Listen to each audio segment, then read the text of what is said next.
Good news, folks. In this video, I'll be sharing with you all of the most important stimulus news that you want to know. So let's get into the most important news first. A new deduction allowed by the IRS could help you get an even larger income tax refund from the government. The IRS recently added a new above-the-line deduction for charitable donations this year, thanks to the CARES Act from President Biden. So, usually those taxpayers who take a standard deduction are not able to deduct their charitable contributions. The new law permits taxpayers to claim a limited deduction on their 2021 income tax return for cash contributions made to certain qualifying organizations. Now, single taxpayers in one state may be in line to receive a $200 Christmas bonus. This is in the state of Illinois, everybody. So if you're from Illinois, keep watching.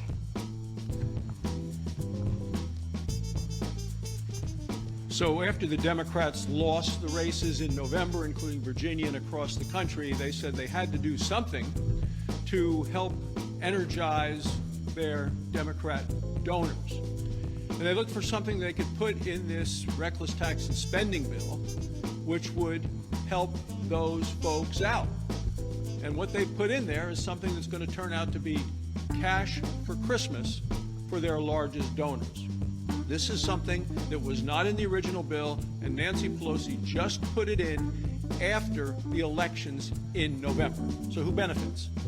Well, the people who own the penthouse apartments in New York City that overlook Central Park, who hold the big fundraisers for the Democrats, the people who own the mansions in California and San Francisco and in Hollywood, who hold the big fundraisers for the Democrats. And how much are they going to benefit?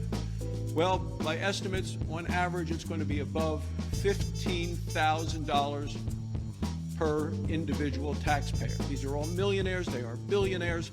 Their income is very high. And, where are they from? We've mentioned California, Chicago, New York, New Jersey. They call it SALT, state and local taxes. They pay high taxes at the local level, and now they're going to be, thanks to the Democrats, able to write them off on their federal taxes.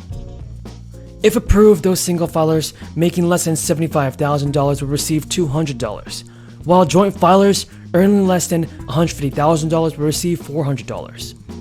This could cost the state nearly $1.4 billion, but the state could rely on funds from the American Rescue Plan to support the bill. Illinois state representatives also said that $400 won't make all the problems go away, but it could have a positive impact. It could be an extra week or two of groceries, and it could pay a few utility bills. Do you support this new $400 stimulus check? Tell me in the comments below. And plus-up payments are additional stimulus checks that are sent out to people who send a stimulus payment based on their 2019 tax return. And when stimulus checks were introduced at the beginning of the crisis, they were given out based on the most recent tax return on file. The second round of stimulus payments were issued in March 2021, at a time when many people had not filed their 2020 taxes. Now, a number of Americans saw their income decrease from 2019 to 2020, so therefore, some people may have received a lower amount than they were entitled to. That's due to the fact that the amount was based on an outdated tax return. If you are a taxpayer in the country and your income was lower than in 2020 than it was in 2019, then you are entitled to receive a plus-up payment. In addition, this directly applies to anybody who claimed to be an elderly or disabled dependent, as they handled their taxes in 2020 and also saw an elder or disabled relative who was under the care of the individuals. Now, the deadline to submit your 2020 tax return is December 31st. Therefore, it is better to act sooner than later. Thank you again for your support, everybody. If you have any more questions about the fourth stimulus checks, leave them in the comments below. Until next time, have a great day.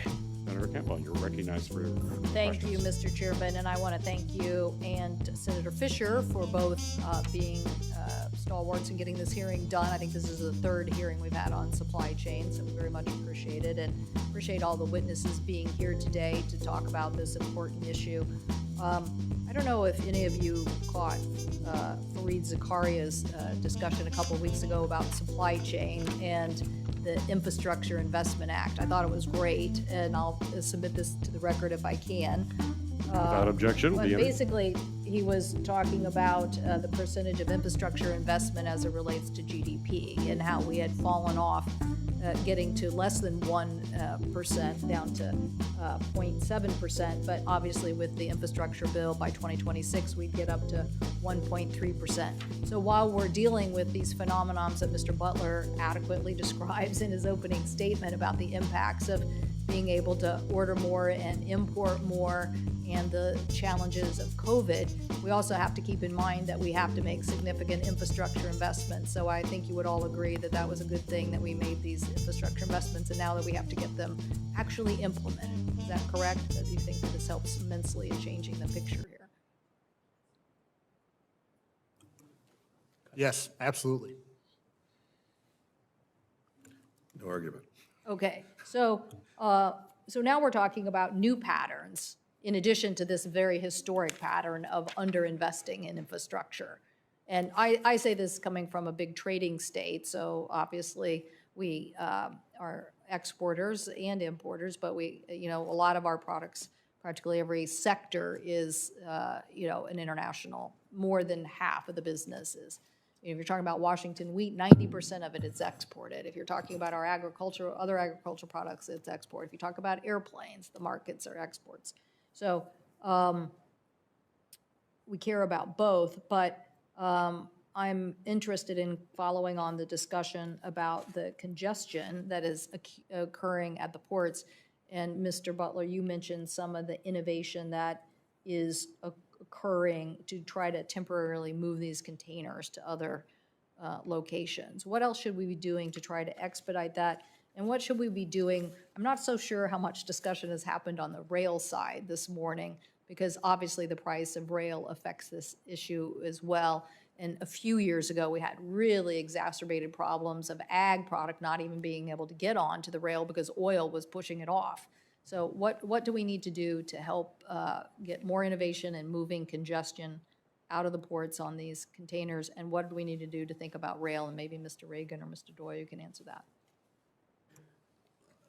Chair Cantwell, you've hit the nail on the head, which is that our ports are the interface with the sea, and that is the most valuable commercial real estate in our country, and it is limited in terms of space. We know in many of these ports there's not much room to grow physically, so we have to use that space as efficiently as possible. And to the extent that we can move some of that activity off of the terminals, that provides a buffer that keeps things moving. And that's essentially what we're trying to do right now in Southern California.